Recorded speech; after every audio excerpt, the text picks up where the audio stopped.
विवाद में कानून का पाठ पढ़ा रहे थे ओवैसी।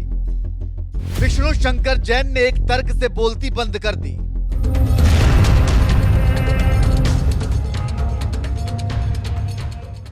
जब अयोध्या, काशी, मथुरा की बात उठी है, सबसे ज्यादा परेशानी हैदराबादी सांसद असदुद्दीन ओवैसी को हुई है और हर बार वही पुराना घिसा पिटा तर्क देते रहते हैं कि भारत में वर्शिप एक्ट 1991 है, इसलिए भले ही मुगलों ने मंदिर तोड़कर मस्जिद बनवाई हो, उसे तोड़कर दोबारा मंदिर नहीं बनाया जा सकता। लेकिन इसके बावजूद अदालत के रास्ते अयोध्या के विवाद निपटा और वहां भव्य राम मंदिर बनकर तैयार हो गया।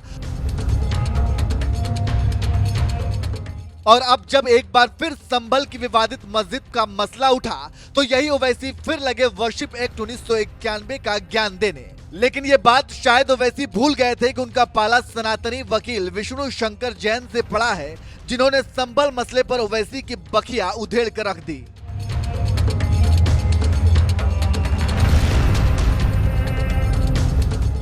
दरअसल 90 के दशक में जब राम मंदिर आंदोलन चरम पर था और श्री राम जन्मभूमि अयोध्या में स्थित विवादित ढांचे के खिलाफ हिंदुओं का गुस्सा बढ़ता जा रहा था, तभी तत्कालीन कांग्रेस सरकार पूजा स्थल कानून यानी वर्शिप एक्ट 1991 लेकर आई, जिसके मुताबिक 15 अगस्त 1947 से पहले अस्तित्व में आए किसी भी धर्म के पूजा स्थल को किसी दूसरे धर्म के पूजा स्थल में नहीं बदला जा सकता।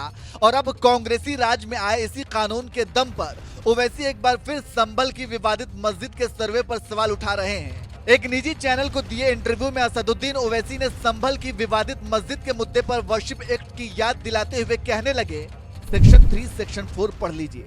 क्या करना चाह रहे हैं आप सर्वे करवाकर, क्या करना चाह रहे हैं आप खुदाई कराकर। जब सेक्शन 3 और 4 में हमने कह दिया कि 15 अगस्त 1947 को जिस किसी समुदाय का धार्मिक स्थल होगा उसका ना तो कन्वर्जन होगा ना ही उसका कैरेक्टर चेंज किया जाएगा, तो फिर सर्वे किस बुनियाद पर किया जाएगा।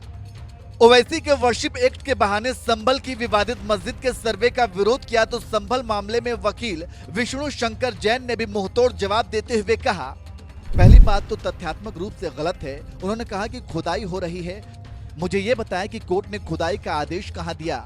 मैं अभी डिबेट खत्म कर दूंगा और माफी भी मांगूंगा। ज्ञानवापी में आदेश जो था हाई कोर्ट, सुप्रीम कोर्ट ने मॉडिफाई कर दिया। मथुरा श्री कृष्ण जन्मभूमि में खुदाई का कोई ऑर्डर नहीं है, भोजशाला में खुदाई का कोई ऑर्डर नहीं है। आप क्या बोलना चाह रहे हो? आप सिर्फ अफवाह फैला रहे हो। बैरिस्टर होना आप मुझे बताओ, खुदाई का ऑर्डर कहाँ है? विष्णु शंकर जैन यही नहीं रुके। ओवैसी ने वर्शिप एक्ट की जिस सेक्शन 3 और 4 का जिक्र करते हुए संभल मस्जिद के सर्वे का विरोध कर रहे थे, विष्णु शंकर जैन ने उस सेक्शन पर भी ओवैसी को मुंहतोड़ जवाब देते हुए कहा, सर हम भी यही कह रहे हैं और बहुत विनम्र निवेदन कर रहे हैं कि सेक्शन 4 सब क्लॉज 3 पढ़ लीजिए, जिसमें लिखा हुआ है प्लेसेस ऑफ वर्शिप एक्ट वहां पर लागू नहीं होगा जो एसआई द्वारा संरक्षित स्मारक है, और एसआई ने स्मारक को 1920 में ही नोटिफाई किया था, तो यहाँ पर प्लेसेस ऑफ वर्शिप एक्ट लागू नहीं होता है। एसआई ने तो खुद कोर्ट में हलफनामा देकर कहा है कि हम ही नहीं वहां घुस पा रहे हैं। ऐसा कौन सा मॉन्यूमेंट है जो एसआई द्वारा संरक्षित है और एसआई ही वहां कब्जे में नहीं है? जवाब नहीं होगा, मैं गारंटी के साथ कह सकता हूं। हिंदुओं के मंदिरों के लिए कानून की लड़ाई लड़ रहे विष्णु शंकर जैन संभल की विवादित मस्जिद मामले में भी पक्षकार हैं। यही वजह है कि ओवैसी को सबसे ज्यादा दिक्कत विष्णु शंकर जैन से है, जो हिंदुओं के लिए लड़ने के साथ ही ओवैसी को मुंहतोड़ जवाब देना भी जानते हैं। यही वजह है कि कुछ दिनों पहले जब ओवैसी ने कहा था कल कोई मुस्लिम कह देगा फलां मंदिर के नीचे मस्जिद है तब क्या होगा, जिस पर विष्णु शंकर जैन ने भी पलटवार करते हुए कहा था कि इस देश में किसी भी जमीन और किसी भी धर्म स्थल पर दावा करने का अधिकार सिर्फ वक्फ बोर्ड को है। अगर आप अपने धर्म स्थल पर अपना दावा करते हैं तो आप सांप्रदायिक हैं। ऐसे तेज तर्रार वकील ने अब जिस तरह से संभल मस्जिद विवाद पर ओवैसी की बोलती बंद की है, इस पर आपका क्या कहना है? अपनी राय हमें कमेंट करके जरूर बताएं। साथ ही विष्णु शंकर जैन के पिता हरिशंकर जैन हिंदुओं के मंदिरों के कानूनी लड़ाई पर सुनिए क्या कुछ कहा। सर मुझे ये बताइए, जब भी किसी हिंदू मंदिर की बात होती है या हिंदुओं के हक में आवाज बुलंद करने की बात होती है, ये दो चेहरे क्यों सामने आते हैं? सारी जिम्मेदारी आप दोनों ने ले रखी है। नहीं, मैं इसका जवाब तो नहीं दे सकता, पर हमको पीड़ा होती है। अच्छा। और पीड़ा मुझे आज से नहीं हो रही है, जब मैं 11 साल की उम्र का था तब से मुझे पीड़ा हो रही है।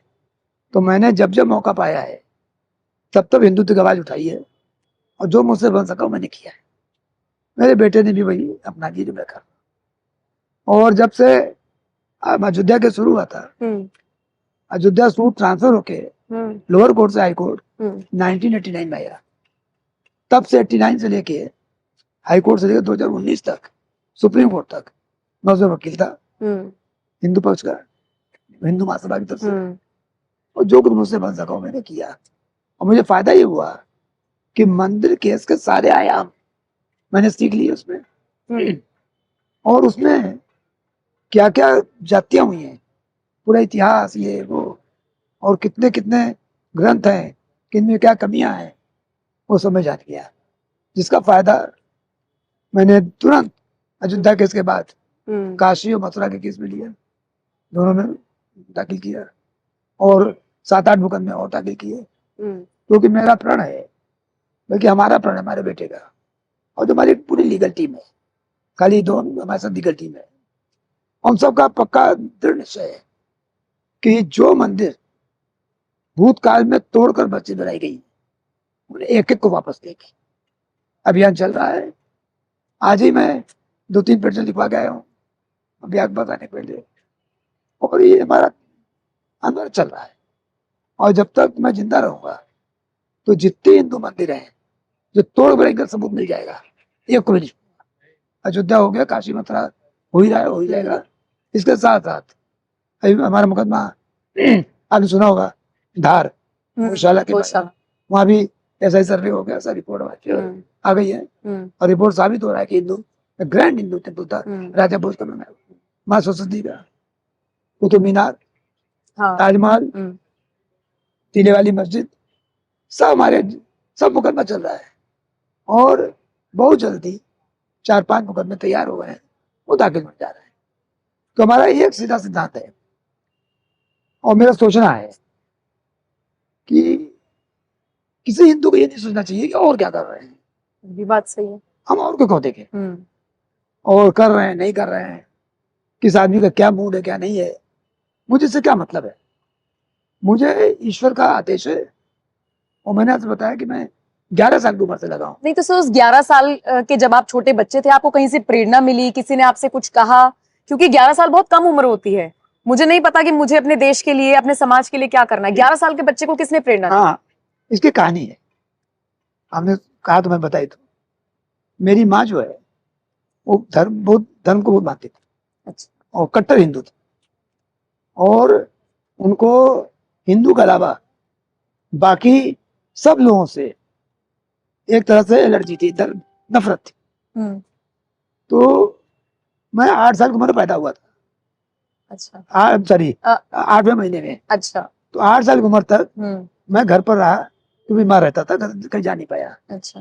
तो उस पीरियड में माँ ने मुझे सारा इतिहास और बर्बर इतिहास एक एक चीजें पढ़ा दी, और बताया कि अलाउद्दीन खिलजी में क्या हुआ था, किसमें क्या हुआ था। अच्छा। और उसने मेरा माइंड इतना कर दिया, और मुझे प्रेरणा दे दी कि बड़े होकर एक ही उद्देश्य है कि जो मंदिरें गई हैं उनको वापस। अब जो औरतों का जो कुछ कांड हो गया, जौहर हो गया, उसको तो वापस नहीं ला सकते हैं, पर मंदिर दिख रहे हैं सामने। तो ये मेरी माँ ने आदेश दिया कि जिंदगी में एक मोटो रखना है, और ये रखना है कि जो मंदिर गई हैं उन सबको वापस जितना कर। फिर उन्होंने हमसे बताया कि वकालत पढ़नी है, उससे आगे कर पाओगे। तो मैंने वकालत पढ़ी। तो मैं जो कुछ भी हूँ, माँ का शिक्षा दिया हुआ, और उनकी वजह से मुझे आँख खुल गई। 11 साल की उम्र तक पूरा इतिहास पढ़ डाला कि क्या क्या जातियां हुई थी, पद्मिनी जी के साथ क्या हुआ था, उस समय की औरतें बच्चे थे उनके साथ क्या हुआ था, किसे बड़ा धर्मांतरण हुआ, कितनी मंदिर तोड़ी गई, दीवार में चुना गया, आरे से कटवाया गया, गर्म तवे में भुना गया। सारी कहानी एक एक मिनट पर। और उसको पढ़ लेने के बाद मेरा दिल पूरा विचलित था कि मैं मौका कब पाऊंगा, कब करूं। पर जी की वकालत है, नेचुरली जब परिवार हो जाता है, शादी में हो जाती है, तो थोड़ा जमने में समय लगता है, और उस से मुद्दे भी नहीं थे।